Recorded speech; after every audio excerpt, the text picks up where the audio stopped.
नमस्कार।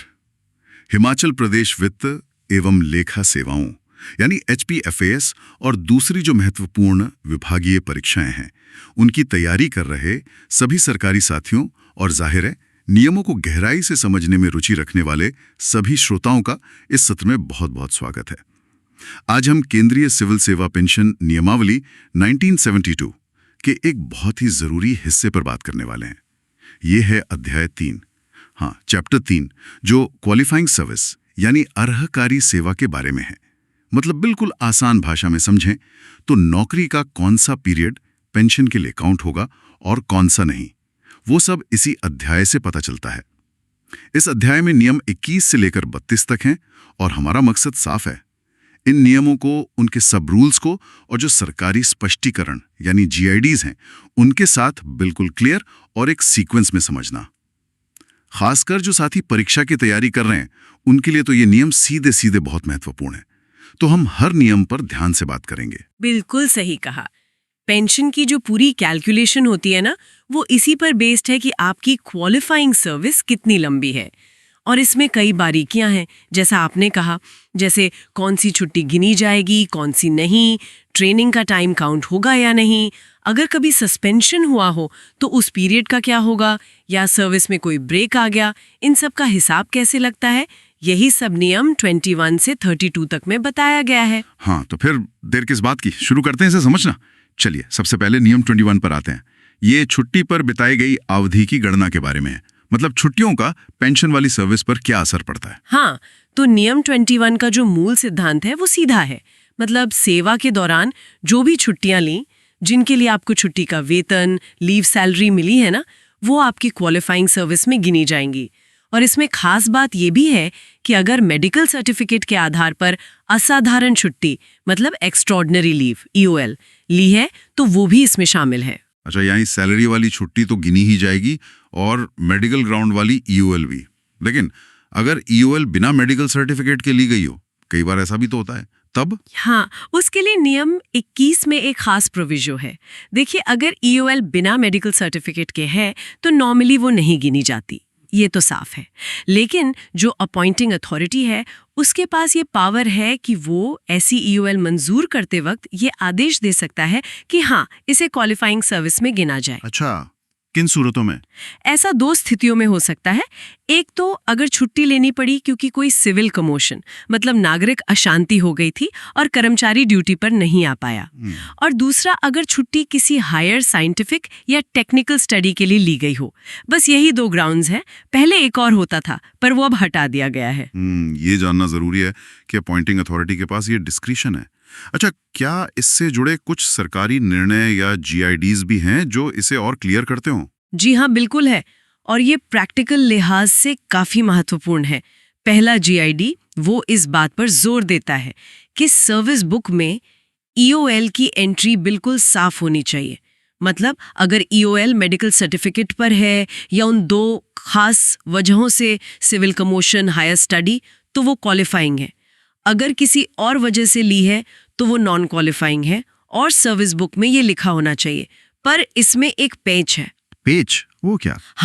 GID कहता है कि अगर सर्विस बुक में कोई खास एंट्री नहीं की गई है कि ये अवधि नहीं गिनी जाएगी, मतलब बस EOL लिखा है, कारण लिखा है, पर ये नहीं लिखा कि नॉन क्वालिफाइंग, तो फिर उसे क्वालिफाइंग मान लिया जाएगा। अरे, मतलब रिकॉर्ड सही रखना बहुत ही ज्यादा जरूरी है। चूक गए तो क्वालिफाइंग बन जाएगी। बिल्कुल, इसीलिए एंट्रीज का क्लियर होना जरूरी है। एक और GID है जो मिलिट्री सर्विस से सिविल में आए लोगों के लिए है। उनकी मिलिट्री सर्विस की छुट्टियां सिविल पेंशन के लिए वैसे ही गिनी जाएंगी जैसे अगर वो शुरू से सिविल में होते। और तीसरा GID भी काम का है। वो कहता है कि अगर EOL सिविल कमोशन या हायर स्टडी के लिए मंजूर हुई है तो वो ऑटोमेटिकली पेंशन और इंक्रीमेंट दोनों के लिए क्वालिफाइंग है। अलग से कोई ऑर्डर पास करने की जरूरत नहीं। ठीक है, तो नेम 21 ने छुट्टी खासकर EOL का मामला काफी हद तक साफ कर दिया। अब आते हैं नेम 22 पर। ये ट्रेनिंग पीरियड से जुड़ा है। नौकरी से ठीक पहले जो ट्रेनिंग होती है उसका क्या? नियम 22 बेसिकली सरकार को ये पावर देता है कि वो तय कर सके कि सरकारी नौकरी में रेगुलर अपॉइंटमेंट से ठीक पहले जो ट्रेनिंग हुई वो क्वालिफाइंग सर्विस में गिनी जाएगी या नहीं। इसके लिए सरकार को आदेश जारी करना होता है। अच्छा, तो क्या इस पर कोई खास सरकारी आदेश या जीआईडी है? खासकर ग्रुप सी और डी के साथियों के लिए ये जानना जरूरी होगा शायद। हाँ, बिल्कुल है। और बहुत ज़रूरी जीआईडी है। ये खास तौर पर ग्रुप सी और डी कर्मचारियों, अब जिन्हें लेवल 1 से 10 तक के कर्मचारी कहते हैं, के लिए है। इस जीआईडी के हिसाब से अगर इन कर्मचारियों के लिए रेगुलर अपॉइंटमेंट से पहले कोई डिपार्टमेंटल ट्रेनिंग करना कंपलसरी है, अनिवार्य है, तो उस ट्रेनिंग का पूरा पीरियड क्वालिफाइंग सर्विस माना जाएगा। अच्छा, ये तो बढ़िया है। हाँ, शर्त बस ये है कि ट्रेनिंग खत्म होते ही उनकी रेगुलर अपॉइंटमेंट हो गई हो, बीच में गैप ना हो। और ये फायदा उनको भी मिलेगा जिन्हें ट्रेनिंग के दौरान शायद पूरा पे स्केल ना मिला हो, सिर्फ कोई नॉमिनल अलाउंस मिला हो। यह आदेश 22 दिसंबर 1983 से लागू है और उन सब पर लागू होता है जो इस तारीख को या उसके बाद रिटायर हुए हैं। भले ही वो बाद में प्रमोट होकर ग्रुप ए या बी से रिटायर हुए हैं। हाँ, बिल्कुल। भले ही वो बाद में प्रमोट हो गए हों, अगर वो शुरू में ग्रुप CID थे और अनिवार्य ट्रेनिंग की थी तो वो पीरियड काउंट होगा। ये तो ग्रुप सी और डी कर्मचारियों के लिए काफी राहत की बात है कि उनकी वो अनिवार्य ट्रेनिंग भी सर्विस में जुड़ जाती है। चलिए अब एक और स्थिति पर आते हैं, सस्पेंशन, निलंबन। नियम 23 इसी बारे में है। अगर कोई कर्मचारी सस्पेंड रहता है तो उस पीरियड का पेंशन पर क्या असर होता है? हाँ, नियम 23 सस्पेंशन पीरियड को डील करता है। इसका फंडा सीधा है। अगर किसी कर्मचारी को जांच के बाद पूरी तरह से दोष मुक्त मतलब फुली एक्सोनरेटेड कर दिया जाता है, या फिर ये माना जाता है कि उसका सस्पेंशन बिल्कुल ही गलत था, होली अनजस्टिफाइड था, तो सस्पेंशन का वो पूरा पीरियड उसकी क्वालिफाइंग सर्विस में गिना जाएगा। ठीक है।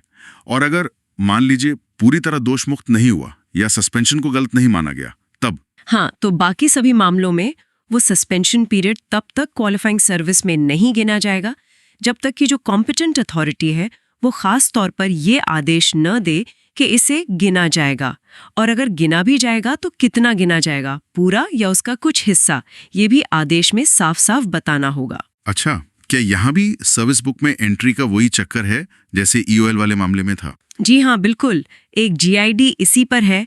वो कहता है कि सस्पेंशन पीरियड गिना जाएगा या नहीं, इस बारे में कॉम्पिटेंट अथॉरिटी का जो भी फैसला हो वो सर्विस बुक में क्लियरली लिखा होना चाहिए। और यहाँ भी वही बात लागू होती है। अगर कोई खास एंट्री नहीं है कि ये पीरियड नहीं गिना जाएगा तो फिर उसे क्वालिफाइंग माना जाएगा। डिफॉल्ट सेटिंग क्वालिफाइंग की है एक तरह से। समझ गया। रिकॉर्ड की क्लैरिटी हर जगह जरूरी है। बिल्कुल। और एक और GID है जो बहुत प्रैक्टिकल है और अक्सर काम आता है। वो ये कहता है कि अगर किसी कर्मचारी पर मेजर पेनल्टी के लिए डिपार्टमेंटल प्रोसीडिंग शुरू हुई थी, लेकिन जांच के बाद फाइनल ऑर्डर में सिर्फ माइनर पेनल्टी लगाई गई, तो ऐसे केस में सस्पेंशन को होली अनजस्टिफाइड ही माना जाएगा। अरे वाह, मतलब बड़ी सजा के लिए जांच शुरू हुई पर मिली छोटी सजा तो सस्पेंशन पीरियड क्वालिफाइंग माना जाएगा। हाँ, और सिर्फ क्वालिफाइंग ही नहीं, उस पीरियड का पूरा वेतन और भत्ता भी मिलेगा। इस GID में फंडामेंटल रूल 54B का हवाला दिया गया है जो इसी सिचुएशन को डील करता है। ये आदेश 3 दिसंबर 1985 से लागू है। तो ये श्रोताओं के लिए ध्यान रखने वाली बात है कि सस्पेंशन पीरियड का रेगुलराइजेशन कैसे होता है। इसके लिए FR 54, 54A, 54B और एडमिनिस्ट्रेटिव इंस्ट्रक्शन जरूर देखें। बिल्कुल। ये क्लैरिफिकेशन वाकई बहुत महत्वपूर्ण है, खासकर जहां मेजर प्रोसीडिंग माइनर पेनल्टी में खत्म होती है। चलिए अब एक गंभीर मुद्दे पर आते हैं। नियम 24, यह है बर्खास्तगी, डिसमिसल या सेवा से हटाने, रिमूवल पर सर्विस की जब्ती फॉर फीचर के बारे में। हाँ, नियम 24 बहुत सीधा और सख्त है।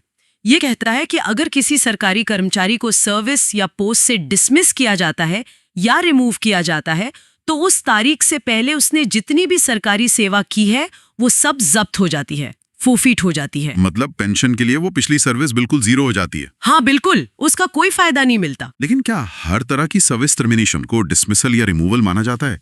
जैसे मान लीजिए कोई प्रोबेशनर है या टेम्पररी कर्मचारी है और वो कोई जरूरी डिपार्टमेंटल एग्जाम पास नहीं कर पाया और उसकी सर्विस खत्म कर दी गई, क्या ये भी नियम 24 वाले दायरे में आएगा? नहीं, ये बहुत अच्छा सवाल है और यहाँ एक GOD बिल्कुल साफ करता है। अगर किसी की service CCS temporary service rules 1965 के तहत खत्म की गई है या अपॉइंटमेंट की शर्तों के मुताबिक कोई एग्जाम पास न कर पाने की वजह से खत्म हुई है, तो उसे नियम 24 वाले अर्थों में डिसमिसल या रिमूवल नहीं माना जाता। अच्छा। हाँ, इसलिए अगर ऐसे कर्मचारी को जिसकी सर्विस इस वजह से खत्म हुई, बिना किसी ब्रेक के फौरन किसी दूसरी पोस्ट पर अपॉइंट कर दिया जाता है, तो उसकी पिछली सर्विस जब्त नहीं होगी, वो छुट्टी और पेंशन दोनों के लिए गिनी जाएगी। समझ गया। तो सर्विस टर्मिनेशन का कारण देखना बहुत जरूरी है। अब एक और स्थिति लेते हैं। मान लीजिए किसी को डिसमिस या रिमूव किया गया या कंपलसरी रिटायर किया गया, लेकिन बाद में उसकी अपील या रिव्यू पर उसे बहाल कर दिया गया, मतलब रीइंस्टेटेड कर दिया गया। तब पिछली सर्विस का क्या होगा? मेरे ख्याल से नियम 25 इसी बारे में है। बिल्कुल सही पकड़ा आपने। नियम 25 इसी सिचुएशन को कवर करता है। इसका सब रूल 1 साफ कहता है कि अगर किसी कर्मचारी को डिसमिसल, रिमूवल या कंपलसरी रिटायरमेंट के बाद अपील या रिव्यू पर बहाल कर दिया जाता है, तो वो अपनी पिछली सर्विस को क्वालिफाइंग सर्विस के तौर पर गिनने का हकदार है। उसकी पिछली सर्विस जब्त नहीं होगी। ये तो राहत की बात है उसके लिए। लेकिन वो जो बीच का टाइम था जब वो नौकरी से बाहर था, उस पीरियड का क्या? हाँ, यहीं पर सब रूल 2 काम आता है। वो कहता है कि डिसमिसल, रिमूवल, कंपलसरी रिटायरमेंट की तारीख से लेकर बहाली की तारीख के बीच का जो पीरियड है, सर्विस में जो ब्रेक आया, और अगर इस दौरान कोई सस्पेंशन पीरियड भी था, तो वो पीरियड क्वालिफाइंग सर्विस में तब तक नहीं गिना जाएगा जब तक कि बहाली का ऑर्डर देने वाली अथॉरिटी एक खास आदेश से उस पीरियड को ड्यूटी या छुट्टी जैसे EOL के तौर पर रेगुलराइज न कर दे। अच्छा, यानी उसे अलग से रेगुलराइज करवाना पड़ेगा। हाँ, और यहाँ भी FR 54 और 54A के नियम लागू होते हैं कि उस पीरियड का ट्रीटमेंट कैसे होगा, सैलरी वगैरह मिलेगी या नहीं। समझ गया। अब आते हैं एक बहुत ही कॉमन लेकिन थोड़े पेचीदा नियम पर। नियम 26, ये त्याग पत्र यानी रेजिग्नेशन और उसके असर से जुड़ा है। मुझे लगता है परीक्षा की तैयारी करने वाले साथियों को इस पर खास ध्यान देना चाहिए, क्योंकि इसमें कई सारे पहलू हैं। आप बिल्कुल सही कह रहे हैं। नियम 26 अक्सर सवालों में आता है क्योंकि रेजिग्नेशन कई तरह की सिचुएशंस में होता है और हर एक का नतीजा अलग हो सकता है, तो इसे जरा ध्यान से समझते हैं। सबसे पहले सब रूल 1, जो जनरल रूल है, वो ये है कि अगर कोई सरकारी कर्मचारी अपनी सर्विस या पोस्ट से रिजाइन करता है, तो उसकी पिछली सारी सर्विस जब्त हो जाती है। फोरफीट मतलब सामान्य इस्तीफा दिया तो पिछली सर्विस गई। हाँ, सामान्यतः यही होता है। इसका बस एक ही अपवाद है, अगर अपॉइंटिंग अथॉरिटी पब्लिक इंटरेस्ट में उसका इस्तीफा वापस लेने की परमिशन दे दें। वो सब रूल 4 में बताया गया है, उस पर आएंगे। अब आता है सब रूल 2। ये बहुत बहुत महत्वपूर्ण है। यही टेक्निकल रेजिग्नेशन का आधार है। हाँ, ये टर्म तो सुना है जी।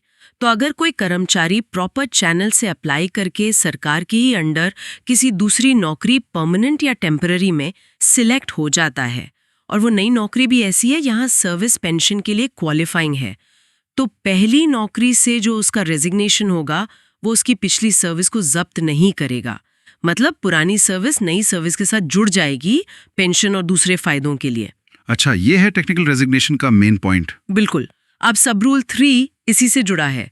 अगर टेक्निकल रेजिग्नेशन देकर नई जगह ज्वाइन करने में, मान लीजिए स्टेशन अलग है, तो सर्विस में कुछ दिन का ब्रेक आ गया, तो उस ब्रेक को कर्मचारी की जो भी ड्यू लीव है उससे कवर किया जाएगा। और अगर छुट्टी नहीं है तो उस ब्रेक को माफ किया जा सकता है, पर सिर्फ उतने टाइम के लिए जितना ट्रांसफर पर ज्वाइनिंग टाइम मिलता है, उससे ज्यादा नहीं। ठीक है। अब आते हैं सब रूल 4 पर, जो इस्तीफा वापस लेने की बात करता है। अपॉइंटिंग अथॉरिटी कुछ शर्तों पर पब्लिक इंटरेस्ट में इस्तीफा वापस लेने की इजाजत दे सकती है। क्या शर्तें हैं वो?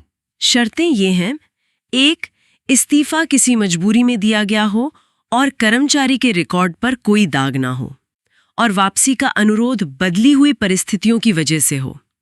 2, इस्तीफा इफेक्टिव होने से लेकर वापसी के अनुरोध तक कर्मचारी का कंडक्ट ठीक रहा हो। 3, ड्यूटी से एब्सेंस 90 दिन से ज्यादा ना हो। और 4, वो पोस्ट या वैसी ही कोई और पोस्ट खाली हो। काफी सारी शर्तें हैं। हाँ, और सब रूल 5 साफ करता है कि अगर इस्तीफा किसी प्राइवेट कंपनी में नौकरी के लिए या किसी PSU सरकारी कंपनी निगम में नौकरी के लिए दिया गया था, तो उसे वापस लेने का अनुरोध एक्सेप्ट नहीं किया जाएगा। अच्छा, PSU के लिए भी नहीं? जी नहीं। सब रूल 5 यही कहता है। फिर सब रूल 6 कहता है कि अगर इस्तीफा वापस लेने की परमिशन मिल जाती है तो ये मान लिया जाता है कि बीच की जो सर्विस में रुकावट थी वो माफ हो गई, लेकिन वो माफ की गई अवधि क्वालिफाइंग सर्विस में नहीं गिनी जाएगी। यानी गैप पीरियड माफ हो गया पर काउंट नहीं होगा। सही। और आखिर में सब रूल 7 है। ये नियम 37 के तहत प्रो राटा पेंशन बेनिफिट लेने के लिए दिए गए रेजिग्नेशन से जुड़ा है। ऐसा रेजिग्नेशन पिछली सर्विस की जब्ती का कारण नहीं बनता। बाप रे, नियम 26 तो सच में काफी लंबा और डिटेल वाला है, खासकर टेक्निकल रेजिग्नेशन और इस्तीफा वापसी की शर्तें। जाहिर है इसके जीआईडीज भी बहुत जरूरी होंगे। वो क्या खास बातें बताते हैं? हाँ, जीआईडीज नियम 26 को प्रैक्टिकली समझने में बहुत मदद करते हैं। अगर संक्षेप में देखें तो एक बहुत महत्वपूर्ण जीआईडी टेक्निकल रेजिग्नेशन को और साफ करता है। वो बताता है कि कब इस्तीफा टेक्निकल माना जाएगा। जैसे आपने प्रॉपर चैनल से अप्लाई किया था, सिलेक्ट हो गए और एडमिनिस्ट्रेटिव वजहों से आपको रिजाइन करने को कहा गया, ये टेक्निकल है। पिछली सर्विस का फायदा मिलेगा, जैसे पे प्रोटेक्शन वगैरह। लेकिन अगर आपने बिना परमिशन अप्लाई किया या खुद ही नौकरी छोड़ दी किसी और जगह जाने के लिए, तो वो नॉर्मल रेजिग्नेशन है, जिससे सर्विस जब्त हो सकती है। ये फर्क समझना बहुत जरूरी है। बिल्कुल। फिर एक बहुत लंबा जीआईडी है जो रेजिग्नेशन एक्सेप्ट करने की पूरी प्रोसेस बताता है, जैसे रेजिग्नेशन का फॉर्मेट कैसा हो, क्लियर, बिना शर्त, कब एक्सेप्ट करें, आमतौर पर कर लेना चाहिए सिवाय जब कोई खास काम पेंडिंग हो या एम्प्लॉय सस्पेंड हो। रेजिग्नेशन कब से इफेक्टिव होता है, उसे वापस कैसे ले सकते हैं, टेम्पररी और परमानेंट एम्प्लॉयज़ के लिए क्या अलग नियम है, पीएसयू में जाने के लिए रेजिग्नेशन ज़रूरी है लेकिन पेंशन बेनिफिट मिलते हैं, ये सब उस जीआईडी में है। टेक्निकल रेजिग्नेशन का जिक्र उसमें फिर से है। यानी वो जीआईडी तो एक तरह से गाइड बुक ही हो गया रेजिग्नेशन के लिए। हाँ, कह सकते हैं। एक और जीआईडी कहता है कि जब नियम 26(2) के तहत टेक्निकल रेजिग्नेशन मानकर पिछली सर्विस का लाभ दे रहे हों, तो रेजिग्नेशन एक्सेप्ट करने वाले ऑर्डर में ये बात साफ साफ लिखनी चाहिए और सर्विस बुक में नोट करनी चाहिए। इसके लिए कहीं और से अलग परमिशन की जरूरत नहीं है। अच्छा। और एक प्रक्रियात्मक बात, एक जीआईडी कहता है कि किसी का भी रेजिग्नेशन एक्सेप्ट करने का फैसला लेने से पहले विजिलेंस क्लियरेंस लेना मैंडेटरी है, अनिवार्य है। ये भी जरूरी पॉइंट है। जी। और एक जीआईडी में एक चेकलिस्ट भी दी गई है रेजिग्नेशन केस हैंडल करने के लिए। उसमें देखना होता है कि कोई जांच तो पेंडिंग नहीं, कोई बॉन्ड पीरियड तो नहीं है, सरकारी मकान खाली किया या नहीं, वगैरह वगैरह। ठीक है, तो नियम 26 और उसके जीआईडीज पर यह विस्तृत चर्चा वाकई जरूरी थी, खासकर परीक्षा के नजरिए से। अब आगे बढ़ते हैं नियम 27 पर। यह सर्विस में दूसरी तरह की रुकावटों, मतलब इंटरप्शंस के असर के बारे में है। हाँ, नियम 27 का सब रूल 1 कहता है कि नॉर्मली अगर सरकारी सर्विस में कोई रुकावट आती है, कोई ब्रेक आता है, तो उस ब्रेक से पहले की सर्विस जब्त हो जाती है, फॉरफिट। लेकिन शायद इसके कुछ अपवाद भी हैं। हाँ, बिल्कुल है। नियम कहता है सिवाय कुछ मामलों के, ये वो मामले हैं जहां रुकावट के बावजूद पिछली सर्विस जब्त नहीं होती। ए, अगर वो रुकावट अधिकृत छुट्टी यानी ऑथराइज्ड लीव की वजह से थी। बी, अधिकृत छुट्टी के बाद कोई बिना परमिशन एब्सेंट रहा, लेकिन तब तक जब तक कि उसकी पोस्ट पर किसी और को परमानेंटली भर नहीं दिया गया हो।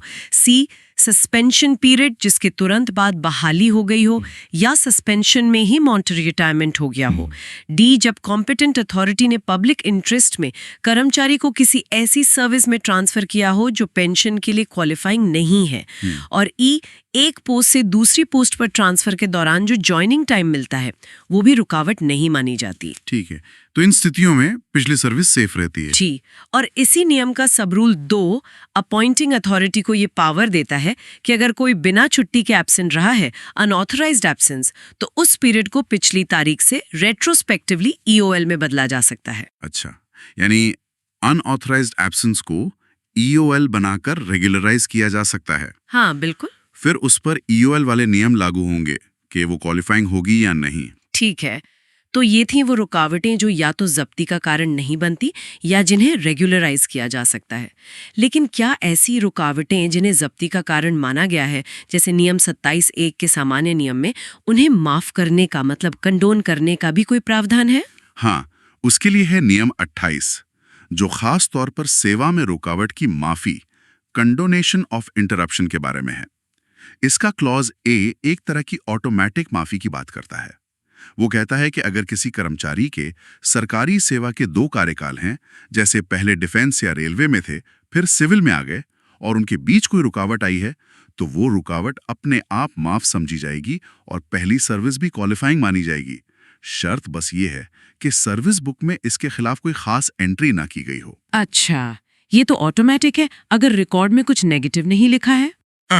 लेकिन क्लॉज भी तुरंत ये साफ करता है कि ये ऑटोमेटिक माफी उन रुकावटों पर लागू नहीं होती जो रेजिग्नेशन, डिसमिसल, रिमूवल या ध्यान दीजिए हड़ताल, स्ट्राइक में हिस्सा लेने के वजह से आई हो। अच्छा, हड़ताल वाली रुकावट ऑटोमेटिकली माफ नहीं होगी? जी नहीं, क्लॉज भी यही कहता है। इन मामलों में पिछली सर्विस जब्त हो जाती है जब तक कि किसी और नियम जैसे बहाली वगैरह से राहत न मिले। ठीक है, और क्लॉज सी? क्लॉज सी बस ये कहता है कि जिस रुकावट के पीरियड को क्लॉज ए के तहत माफ किया गया है, वो माफ किया गया पीरियड खुद क्वालिफाइंग सर्विस में नहीं गिना जाएगा। मतलब गैप माफ हो गया पर जुड़ेगा नहीं। समझ गया। आपने हड़ताल का जिक्र किया क्लॉज बी में। क्या हड़ताल के कारण सर्विस जब्ती पर कोई खास निर्देश है, क्योंकि एक सेंसिटिव मुद्दा हो सकता है? जी हाँ, बिल्कुल है, और ये बहुत महत्वपूर्ण है। 2 GIDs इसी बारे में है। वो जोर देते हैं कि अगर किसी कर्मचारी की पिछली सर्विस को हड़ताल में भाग लेने के कारण, जैसा नियम 28B में लिखा है, जब्त करने का इरादा है, या फिर FR 17A जो अनऑथराइज्ड एब्सेंस के लिए डाइज नॉन यानी नॉन डे घोषित करने से जुड़ा है के तहत कोई एक्शन लेना है, तो ऐसा करने से पहले नेचुरल जस्टिस का पालन करना अनिवार्य है। नेचुरल जस्टिस मतलब उस कर्मचारी को अपना पक्ष रखने का पूरा मौका देना होगा। उसे एक रीजनेबल अवसर देना होगा रिप्रेजेंटेशन का, जिसमें अगर वो चाहे तो पर्सनल हियरिंग भी शामिल हो सकती है। यानी सीधे सीधे सर्विस जब्त नहीं कर सकते, पहले सुनवाई करनी होगी। हाँ बिल्कुल, सर्विस बुक में जब्ती की एंट्री करने से पहले ये प्रक्रिया पूरी करनी ही होगी। ये दोनों GIDs यही कहते हैं। ये प्रक्रियात्मक सुरक्षा जानना बहुत जरूरी है। चलिए अब नियम 29 और 30 पर आते हैं। इनमें क्या था? यहाँ एक जरूरी अपडेट है श्रोताओं के लिए। नियम 29 जो पहले सरप्लस घोषित होने पर कर्मचारियों को क्वालिफाइंग सर्विस में कुछ एक्स्ट्रा साल जोड़ने की छूट देता था, उसे 21 दिसंबर 2012 के एक नोटिफिकेशन से हटा दिया गया है, अमिट कर दिया गया है। अच्छा, तो नियम 29 अब नहीं है? नहीं, लेकिन उसी नोटिफिकेशन से एक नया नियम 29A जोड़ा गया है। नियम 29A ये क्या है? ये कहता है कि अगर कोई परमानेंट सरकारी कर्मचारी सरप्लस घोषित होता है और वो सरकार की special voluntary retirement scheme SVRS को चुनता है, तो उसे पेंशन के अलावा एक अनुग्रह राशि मतलब एक्स ग्राशिया अमाउंट पाने का भी हक होगा। अच्छा, तो SVRS चुनने वाले सरप्लस कर्मचारियों के लिए एक्स ग्राशिया का प्रावधान है नियम 29A में। ठीक है, और नियम 30 का क्या हुआ? नियम 30 भी, जो कुछ खास हालात में जैसे देर से सर्विस ज्वाइन करने पर क्वालिफाइंग सर्विस में कुछ बढ़ोतरी की इजाजत देता था, उसे भी 21 दिसंबर 2012 वाले उसी नोटिफिकेशन से हटा दिया गया है। यानी नियम 29 और 30 दोनों हटा दिए गए हैं? जी हाँ, अब ये लागू नहीं होते। ठीक है, तो ये अपडेट ध्यान में रखना होगा। अब अगला नियम है 31। ये उन कर्मचारियों के बारे में है जो UN या दूसरे अंतर्राष्ट्रीय संगठनों में डेपुटेशन पर जाते हैं। हाँ, नियम 31 उन सरकारी कर्मचारियों पर लागू होता है जो UN सेक्रेटेरिएट या UN की दूसरी bodies, IMF, world bank, Asian development bank, Commonwealth secretariat या ऐसे ही किसी और नोटिफाइड इंटरनेशनल ऑर्गेनाइजेशन में फॉरेन सर्विस पर डेपुटेशन पर जाते हैं। और खास बात ये कि वो उस इंटरनेशनल ऑर्गेनाइजेशन से भी पेंशन बेनिफिट पाने के हकदार हो जाते हैं। अच्छा, मतलब डबल पेंशन जैसी स्थिति? हाँ, एक तरह से। तो ऐसे में उनके पास एक ऑप्शन होता है, उन्हें चुनना पड़ता है कि या तो वो भारत सरकार को अपनी उस फॉरेन सर्विस पीरियड के लिए जो भी तय पेंशन कंट्रीब्यूशन है वो जमा करें और उस पीरियड को भारत सरकार के पेंशन रूल्स यानी इन CCS नियमों के तहत अपनी क्वालिफाइंग सर्विस में गिनवाएं, या फिर वो उस इंटरनेशनल ऑर्गेनाइजेशन के नियमों के तहत जो भी रिटायरमेंट बेनिफिट मिल रहे हैं उन्हें ले लें और उस पीरियड को भारत सरकार के नियमों के तहत क्वालिफाइंग सर्विस में ना गिनवाएं। यानी उन्हें चुनना होगा कि पेंशन कहाँ से लेनी है उस पीरियड के लिए। बिल्कुल, एक ही जगह से। और अगर वो ऑप्शन B चुनते हैं, मतलब इंटरनेशनल ऑर्गेनाइजेशन वाला बेनिफिट लेते हैं, तो वो बेनिफिट उन्हें भारत में रुपए में मिलेगा जैसा भी सरकार तय करे। और अगर उन्होंने पहले भारत सरकार को कोई पेंशन कंट्रीब्यूशन जमा कर दिया था तो वो उन्हें वापस कर दिया जाएगा। ये विकल्प जानना उन लोगों के लिए बहुत जरूरी है जो ऐसी डेपुटेशन पर जाते हैं। चलिए अभी इस अध्याय के बिल्कुल आखिरी नियम पर आते हैं, नियम 32। ये है सर्विस के वेरिफिकेशन के बारे में। क्वालिफाइंग सर्विस का वेरिफिकेशन, ये तो प्रक्रिया के लिहाज से बहुत ही महत्वपूर्ण लगता है ताकि रिटायरमेंट के टाइम कोई दिक्कत ना हो। बिल्कुल सही कहा आपने। नियम 32 का मकसद ही यही है कि कर्मचारी की क्वालिफाइंग सर्विस टाइम पर वेरीफाई हो जाए और पेंशन केस में बेवजह की देरी ना हो। इसका सब रूल 1 कहता है कि जैसे ही कोई सरकारी कर्मचारी, ध्यान दीजिएगा, 18 साल की सर्विस पूरी कर लेता है या फिर उसकी रिटायरमेंट की डेट में 5 साल बाकी रह जाते हैं, इन दोनों में से जो भी पहले हो। 18 साल या रिटायरमेंट से 5 साल पहले? पहले ये 25 साल था शायद। हाँ, बिल्कुल। मूल नियम में 25 साल था, इसे बाद में बदलकर 18 साल कर दिया गया है। तो जैसे ही ये स्थिति आती है, जो हेड ऑफ ऑफिस है उसकी ये ड्यूटी है कि वो अकाउंट्स ऑफिसर के साथ मिलकर नियमों के हिसाब से कर्मचारी की सर्विस को वेरीफाई करे, उसकी क्वालिफाइंग सर्विस कैलकुलेट करे और फॉर्म 24 में उसे इसकी सूचना दे। ये तो प्रोएक्टिव वेरिफिकेशन हो गया एक तरह से। जी। और सब रूल 1A कहता है कि वेरिफिकेशन के लिए हेड ऑफ ऑफिस को वही प्रोसेस फॉलो करना है जो नियम 59(1A) में पेंशन पेपर्स तैयार करने के लिए बताया गया है। फिर सब रूल 2 कुछ स्पेशल केसेस के लिए है, जैसे अगर किसी का ट्रांसफर किसी टेम्पररी डिपार्टमेंट से हो रहा है या कोई डिपार्टमेंट बंद हो रहा है या कोई पोस्ट सरप्लस हो रही है, तो ऐसे मामलों में सर्विस का वेरिफिकेशन 18 साल या 5 साल पहले वाली शर्त का इंतजार किए बिना उसी वक्त किया जा सकता है। अच्छा, जरूरत पड़ने पर और जल्दी भी हो सकता है। हाँ, और सबसे जरूरी बात सब रूल 3 में है। वो कहता है कि एक बार सब रूल 1 या 2 के तहत वेरिफिकेशन हो गया तो उसे फाइनल माना जाएगा, उसे बाद में दोबारा नहीं खोला जाएगा। फाइनल मतलब फाइनल, कोई बदलाव नहीं। सिर्फ एक ही सूरत में बदलाव हो सकता है, अगर बाद में नियमों या ऑर्डर्स में कोई ऐसा चेंज हो जाए जिसकी वजह से उस वेरिफिकेशन को बदलना जरूरी हो जाए, वरना वो फाइनल है। क्या इस नियम के पालन पर भी कोई जोर दिया गया है जीआईडीज में? हाँ, 2 बहुत ही सीधे और सख्त जीआईडी हैं। पहला जीआईडी कहता है कि इस नियम, खासकर सब रूल 1 का कड़ाई से पालन होना चाहिए और अगर हेड ऑफ ऑफिस इसमें फेल होता है या वेरिफिकेशन की कैलकुलेशन में कोई गलती मिलती है तो इसके लिए उसे पर्सनली अकाउंटेबल, मतलब व्यक्तिगत रूप से जिम्मेदार ठहराया जाएगा। अरे, ये तो काफी सीरियस है। जी हाँ, और दूसरा जीआईडी भी यही दोहराता है कि सर्विस बुक में सही एंट्रीज और टाइम पर वेरिफिकेशन कितना जरूरी है ताकि रिटायरमेंट के टाइम पेंशन केस निपटाने में कोई देरी ना हो। ये थी केंद्रीय सिविल सेवा पेंशन नियमावली 1972 के अध्याय 3 यानी नियम 21 से लेकर 32 तक की हमारी काफी विस्तृत चर्चा। हमने देखा कि पेंशन के लिए आपकी सर्विस कैसे गिनी जाती है, उसमें छुट्टी, ट्रेनिंग, सस्पेंशन, इस्तीफा, सर्विस में ब्रेक और आखिर में सर्विस वेरिफिकेशन जैसे कितने सारे अहम पहलू हैं। हाँ, और हमें पूरी उम्मीद है कि ये चर्चा खास तौर पर HPFAS और दूसरी डिपार्टमेंटल एग्जाम्स की तैयारी कर रहे हमारे साथियों के लिए बहुत उपयोगी साबित होगी। हम जानते हैं कि ये नियम, खासकर नियम 26 जैसा कोई नियम, थोड़ा सा जटिल हो सकता है और इन्हें समझने के लिए आपने इतने धैर्य से हमें सुना, इसके लिए हम आपकी सच में सराहना करते हैं। बिल्कुल, इस महत्वपूर्ण विषय पर हमारे साथ जुड़ने और अपना कीमती वक्त देने के लिए आप सभी का बहुत बहुत धन्यवाद। और हाँ, अगर आपको ये जानकारी काम की लगी हो, उपयोगी लगी हो, तो प्लीज़ इसे लाइक करें और अपने उन दोस्तों, सहकर्मियों के साथ ज़रूर शेयर करें जो या तो परीक्षाओं की तैयारी कर रहे हैं या इन नियमों को समझना चाहते हैं। भविष्य में ऐसी ही और जानकारी भरी चर्चाओं से जुड़े रहने के लिए हमारे चैनल को सब्सक्राइब करना ना भूलें। एक बार फिर धन्यवाद।